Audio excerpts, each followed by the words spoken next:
बैसाख के महीने में, माधव महीने में इतनी महत्वता क्यों?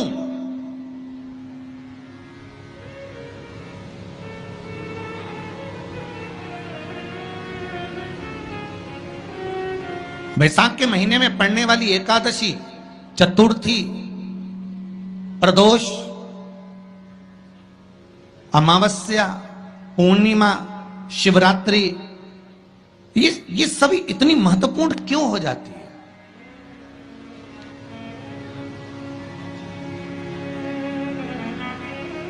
इसकी महत्वता इतनी प्रबल क्यों हो जाती है? किस लिए? क्योंकि बैसाख का जो महीना पड़ता है, सूर्य की संपूर्ण तपन, सूर्य देव अपने पूर्ण तेज के साथ में, पूर्ण तेज के साथ में मृत्यु लोक के निवासियों पर, चाहे जलचर हो, थलचर हो, वायुचर हो, चाहे जो जीव हैं, उस पर जब किरण फेंकते हैं तो संसार का जो मनुष्य है उस पर जब ताप पड़ता है तो ताप पड़ने के कारण उसके मुख से भगवान का नाम निकल ही जाता है, स्मरण नाम निकल ही जाता है। जब उसके मुख से भगवान का नाम निकलता है तो वो भगवान की शरणागति खुद ग्रहण कर लेता है स्वयं।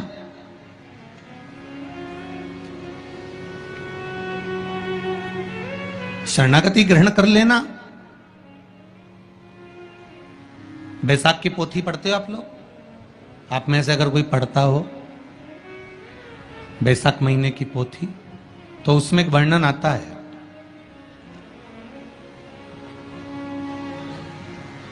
कि रहे हैं वो भी श्रवण करें। एकादशी के दिन बन सके एक बेलपत्र, उस बेलपत्र के मध्य भाग में बीच वाली पत्ती पर लाल चंदन और दोनों पत्तियों पर पीला चंदन, नीचे वाली दोनों पत्तियों पर पीला चंदन, बीच वाली पत्ती पर लाल चंदन और दोनों पत्तियों पर पीला चंदन। और इसी बेलपत्र के साथ में जो लाल चंदन वाला जो पत्ती है उस पर एक श्वेत पुष्प, सफेद फूल रखकर आप अपनी कामना कर कर, जब आपको जल चढ़ाते चढ़ाते 3 महीना, 4 महीना, 5 महीना, 6 महीना आपके हो जाए और बाबा देव अधिदेव महादेव को जल चढ़ाते चढ़ाते समय बीत जाए, तब बाबा से अपने दिल की बात कहने के लिए लाल चंदन, सफेद पुष्प, पीला चंदन दोनों पत्तियों पर अपने हाथ में लेकर कामना कर कर अशोक सुंदरी वाली जगह पर जब हम उसको समर्पित कर, अशोक सुंदरी वाली जगह पर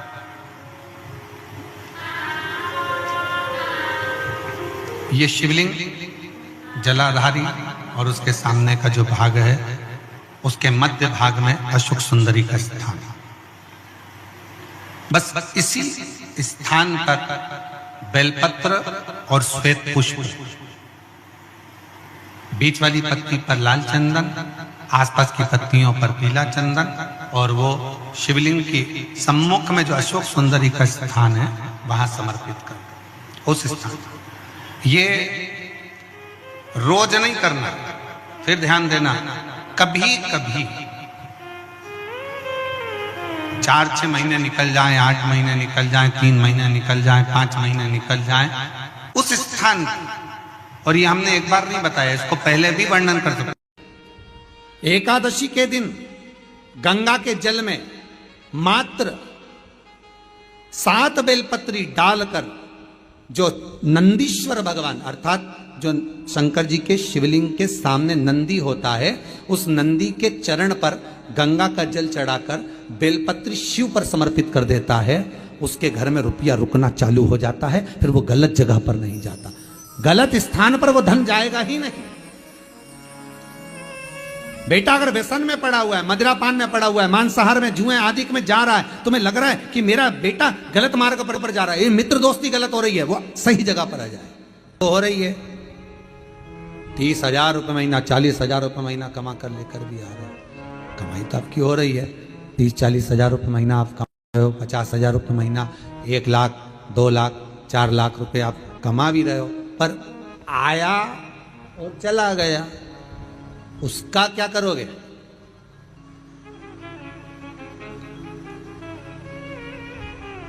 उसका करना क्या है?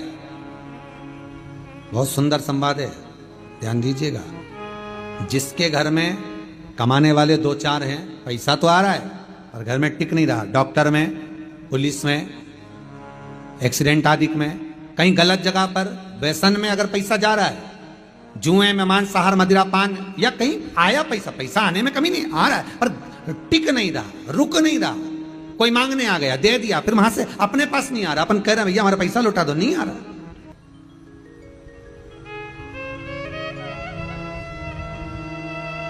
करना है एकादशी। कई लोग इसको धन के लिए भी करते हैं, संपदा के लिए। संपदा के लिए अर्थात जिसका व्यापार नहीं चलता, जिसके घर में पैसा नहीं आता, या नौकरी नहीं लग रही, या सर्विस नहीं लग रही, आप अप्लाई कर रहे हो, जगह जगह जाकर इंटरव्यू भी दे रहे हो और पैसा नहीं आता, तो उसके लिए भी प्रयास किया जाता है। पर उसके लिए यहां पर जो धन के लिए करते हैं, उसके लिए विष्णुपदी के लिए करते हैं। मतलब जैसे गंगा के जल में तुलसी के 11 पत्ते डाले जाते हैं। कितने पत्ते डालते हैं? 11 तुलसी के पत्ते डालते हैं, और उसको किसी भी नारायण के मंदिर में, राम कृष्ण शिव, शंकर नहीं, राम कृष्ण भगवान विष्णु, दत्त आदि जितने नारायण के मंदिर हैं, उस मंदिर में किसी भी पात्र में, एक छोटे से पात्र में उसको भरकर रखी आते हैं महाराज। उससे भी जॉब, सर्विस, नौकरी में सफलता प्राप्त हो जाती है, परंतु वो भी एकादशी को ही होता है। कुछ देर तक पात्र को रखा जाता है, फिर वही पात्र का जल किसी भी वृक्ष के नीचे डाल दिया जाता है, उससे भी नौकरी के लिए फायदा मिलता है। गंगा का जल कोई साधारण नहीं। पैसा, धन ज्यादा आने लगे तो पत्नी को कहना चाहिए कि देखो थोड़ा बहुत मेरा मन है, शिव महापुराण की कथा हो जाए, या फिर कहीं सत्कर्म में लग जाए, कहीं ब्राह्मण भोज, साधु भोज, सन्यासी भोज, गुरु जन में, संत जन में, साधु जन में, तपस्वी जन में कहीं लग जाए। ये धर्म पत्नी, जहां धर्म जुड़ा हुआ हो वो धर्म। महाराज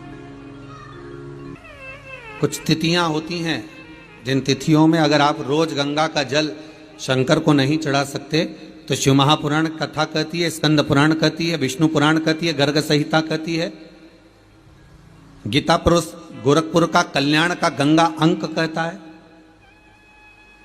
कि कुछ तिथियां भारत की भूमि पर ऐसी वर्णित है जिन तिथियों में भी गंगा का जल हम शिव को अगर एक बूंद भी समर्पित कर रहे हैं, गंगा का जल मात्र एक आधी चम्मच भी, आचमन जितना भी अगर हम शिव को समर्पित कर रहे हैं, तो उसका सुख आनंदित है। जैसे पंचमी तिथि, नवमी तिथि, दशमी तिथि, एकादशी, प्रदोष, पूर्णिमा, अमावस्या, ये तिथियां हमारे यहाँ जो दी गई हैं, इन तिथियों में अगर हम गंगा का मात्र थोड़ा सा जल भी अगर जल के पात्र में डालकर गंगा जी का जल थोड़ा सा भी शिव के पास लेकर जा रहे हैं, तो ये एक भाव अपने भीतर होना चाहिए कि आप केवल गंगा का जल साधारण शिव मंदिर में समर्पित नहीं कर रहे हो, आप गंगा का जल भले अपने घर से लेकर जा रहे हो और थोड़ा सा भी जल ले जाकर अगर शिव को समर्पित कर रहे हो, तो तुम्हारे भीतर ये भाव होना चाहिए कि मैं गंगोत्री से जल भरकर सीधे रामेश्वर में ले जाकर गंगा के जल को समर्पित कर रही हूँ। श्रावण के महीने में या अन्य महीने में आप शिव को समर्पित कर रहे हैं, ये आपके भीतर एक भाव उत्पन्न होना चाहिए। एक बात आपको कही थी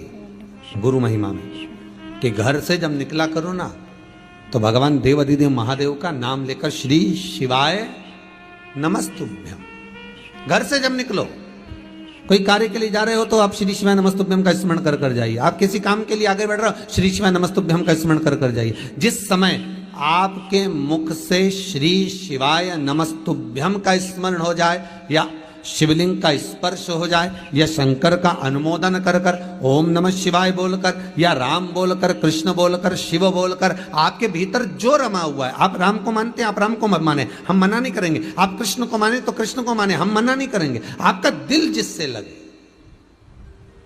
आपका चित्त वृत्ति जिससे लगे, और उस पवित्र भूमि में ना जाने कितने साधक, कितने साधु, कितने तपस्वी, कितने संत, कितने महात्मा, कितने जोगी, कितने सन्यासी, कितने ब्राह्मण जन,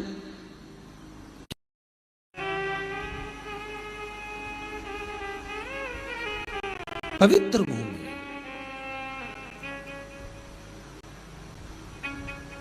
और उस पवित्र भूमि में ना जाने कितने साधक, कितने साधु, कितने तपस्वी, कितने संत, कितने महात्मा, कितने जोगी, कितने सन्यासी, कितने ब्राह्मण जन, कितने विद्वज्जन इस भारत की भूमि पर भ्रमण करते रहते हैं, तप साधना करते रहते हैं, उपासना करते रहते हैं, मंत्र जाप स्मरण करते रहते हैं।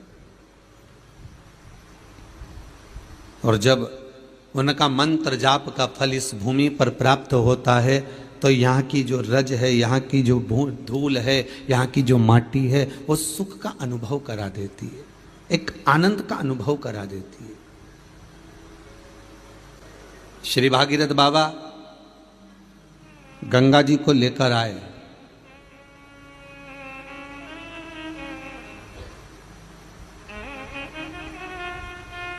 भागीरथ बाबा तो गंगा जी को लेकर आए 60,000 काकाओं के उद्धार के लिए, और वो गंगा भी बहती हुई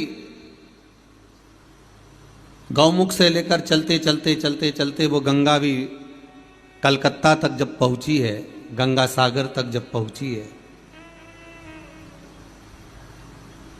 तो उसके घाट पर, उसके तट पर, गंगा महारानी के किनारे पर जितने जितने भक्त, जितने साधु, जितने सन्यासी, जितने साधक, जितने उपासक, जितने जीव रह रहे हैं, ये गंगा उनका कल्याण कर रही है। और जो उसकी शरणागति में जा रहा है, गंगा उसका उद्धार कर रही है। गंगा किसको संवारती है?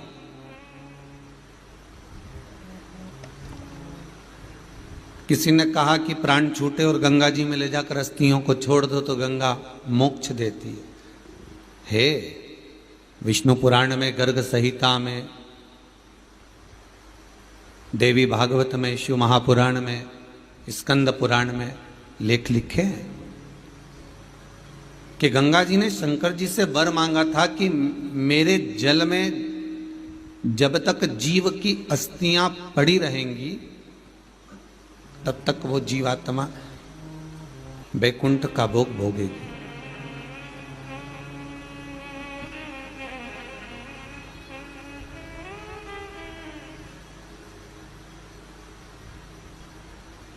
पर गंगा जी ने एक बात और कही है, शिव महापुराण में आपने श्रवण करा ना करा, पर एक बात और गंगा जी कह रही है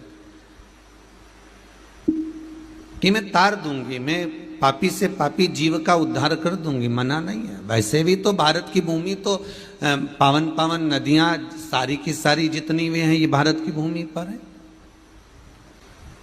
ये भारत माता पर विराजमान, सारे के सारे पावन तीर्थ इस भारत की भूमि पर विराजमान है।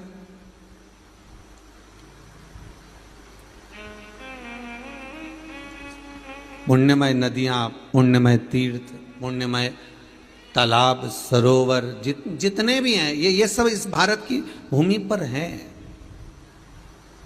गंगोत्री में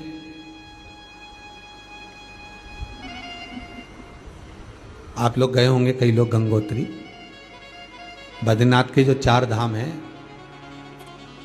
यमुनोत्री, गंगोत्री, केदार और बद्रीनाथ, ले विष्णु पुराण में कहा 3 तरह से मरे हुए व्यक्ति की गति नहीं है, उसको मोक्ष नहीं है। पहला, पानी में डूब कर मरा हुआ, दूसरा सर्प के डसे से मरा हुआ, तीसरा स्त्री के हाथ से, नारी के हाथ से मरा हुआ व्यक्ति, इसकी गति नहीं है, मोक्ष नहीं है इसकी। इनकी गति केवल एक है, वो है शिव महापुराण की कथा। अगर कोई पानी में डूबकर मर भी गया है, उसके परिवार का, उसके कुल का व्यक्ति अगर एक बार शंकर की कथा भले यहां आकर ना सुने, टीवी के सामने भी बैठकर सुन रहा है, एकादशी के दिन शंकर भगवान को चावल का दाना चढ़ाना चाहिए कि नहीं चाहिए? किसी ने पूछा कि चावल का दाना एकादशी पर भगवान शंकर को चढ़ा सकते, चावल का दाना शंकर जी को चढ़ाते क्यों है, पहले तो वो समझ। बेलपत्री का तो महत्व आपको बार बार बताया कि बेलपत्री शिव जी को क्यों चढ़ाई जाती है, कहीं रोग के लिए, कहीं बीमारी के लिए, कहीं किस कार्य के लिए, कहीं कोई कार्य के लिए, कहीं कोई कार्य के लिए। चावल का दाना अगर हम शंकर भगवान को चढ़ा रहे हैं तो क्यों चढ़ा रहे हैं, उसका कारण क्या है? चावल का दाना शिव को चढ़ाने का केवल एक कारण रहता है कि चावल को अक्षत कहते हैं। अक्षत का मतलब होता है अक्षय।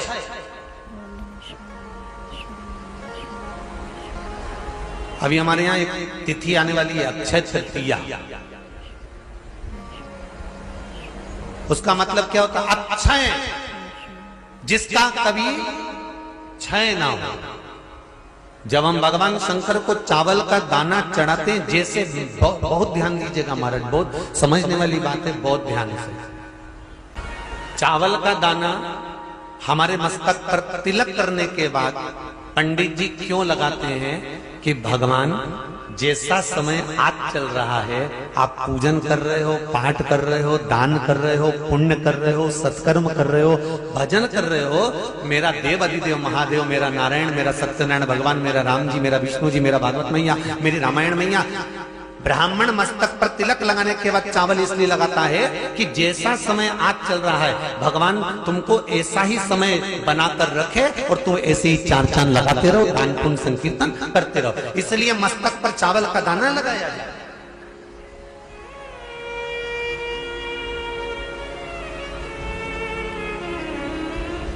कोई मर जाता है, मरने के बाद जब तक पगड़ी नहीं होती तब तक माथे पर तिलक, चावल का दाना लगाया जाता है। जम के बोलो जरा, नहीं लगाते। किसी पंडित जी से पूछो, ब्राह्मण देवता से पूछो, ब्राह्मण देवता ये कोई मर गया, और हमारा तो नियम है कि हम सिर पे तिलक लगाते हैं, चावल लगाते हैं, या पंडित जी से हम तिलक लगवाते हैं, मंदिर जाते हैं तो मंदिर में जाके तिलक लगवा के हम चावल का दाना लगवाते हैं। क्यों नहीं लगाते? उसका कारण क्या है? जब किसी के मरने के बाद 10 दिन तक, 12 दिन तक मस्तक पर तिलक क्यों नहीं लगाया जाता? 10-12 दिन तक माथे पर तिलक या चावल क्यों नहीं लगाया जाता? उसका कारण है कि ये जो समय आया है, तुम्हारे यहाँ जो गमी हुई है, तुम्हारे यहाँ कोई मर गया है, तुम्हारे यहाँ किसी के प्राण छूट गए हैं, तो ब्राह्मण इसलिए तिलक नहीं लगाता आपको, इसलिए चावल का दाना नहीं लगाता कि ऐसा दिन भगवान अब ना लाए, इसको अमर ना करे, इसको अक्षय ना करे, इसको प्रबल ना करे।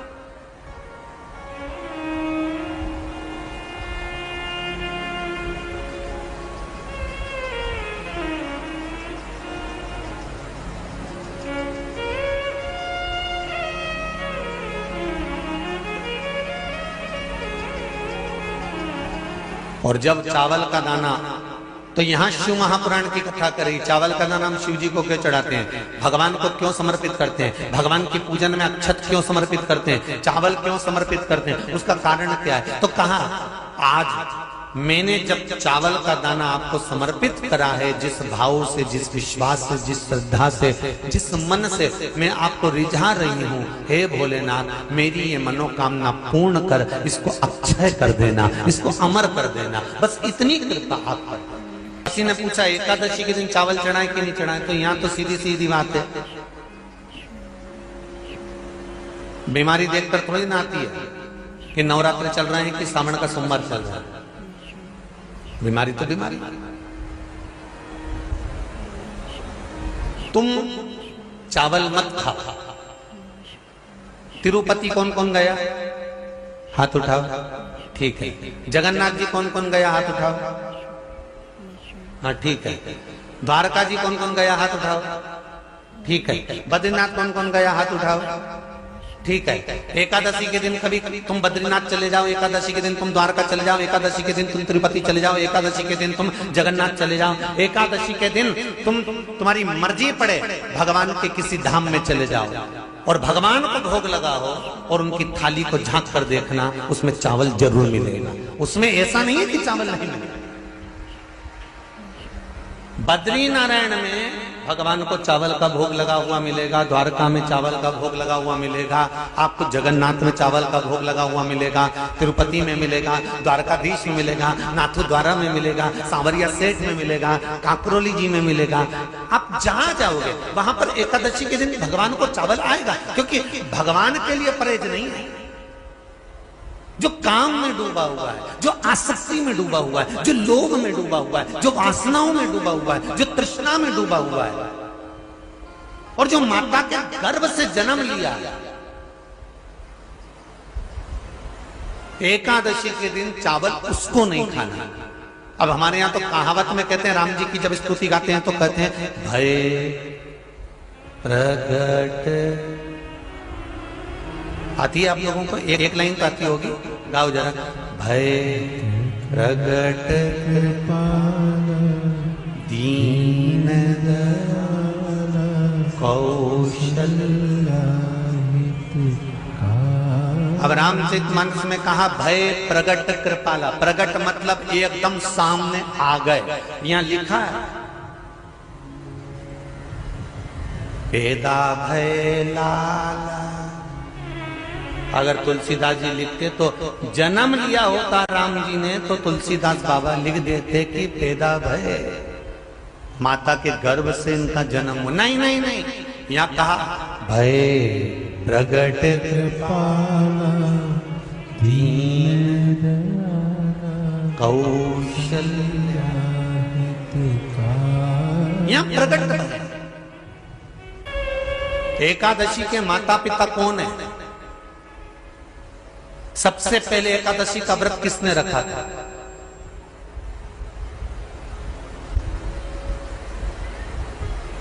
एकादशी का जन्म स्थान कहां है? दुनिया के लोग बहुत प्रश्न करते हैं। राम जी अयोध्या में हुए थे, भगवान कृष्ण मथुरा में हुए थे, तो एकादशी कहां हुई थी? तो उसको बताना तो पड़ेगा कहां हुई थी।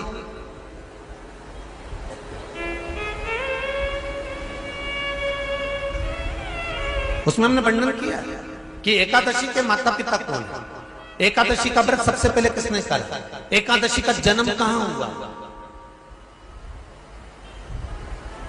एकादशी को क्यों चावल नहीं खाते, एकादशी के दूसरे दिन चावल का दाना खाना क्यों जरूरी है।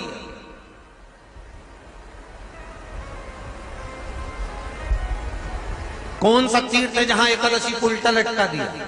एक एक चीज का वर्णन स्कंद पुराण सब चीजों का वर्णन कर देते हैं। प्रत्येक तो यहां जो वर्णन आया कि आप मनुष्य जो माता पिता के गर्भ से, माता के गर्भ से जन्म लिया हो, संसार में जिसका जन्म हुआ हो और मृत्यु लोक में गर्भ की कैद में रहने के बाद जन्मा हो, उसको एकादशी के दिन चावल नहीं खाना चाहिए। महाराज